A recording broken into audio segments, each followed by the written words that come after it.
வங்கக்கடலோரம் அலைகள் தாளாட் அற்புதமான திருவாலயம். கடல் மல்லை என்று பேசப்படும் மாமல்லை மல்லபுரம் ஞானப்பிரான் ஆதி வராக, ஆதிக்கு மேல் எதுவும் இல்லை, ஆதிதான் அவன்.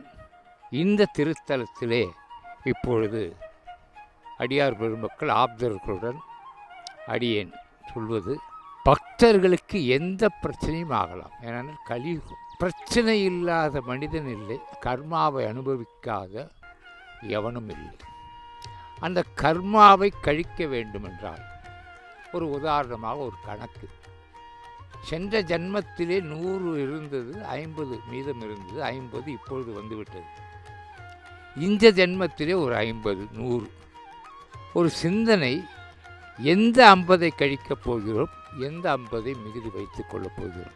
முதல் 50ஐ ஆலயங்களுக்கு சென்று, அதிலும் மிக முக்கியமாக ஆழ்வார்கள் வாழி அருளி செயல் வாழி என்பது போல் திவ்ய தேசங்களுடைய ஆலயங்களுக்கு சென்று பகவானை வணங்குவது முதல் 50.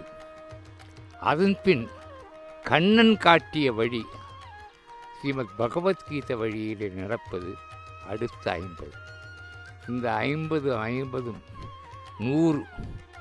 100 விகிதத்தை நாம் முடித்துவிட்டால் சாட்சாத் அந்த மனிதன் மோட்சத்தை அடைவான் என்பது ஆச்சாரிய பெருமக்களின் அருள்வாக்கு.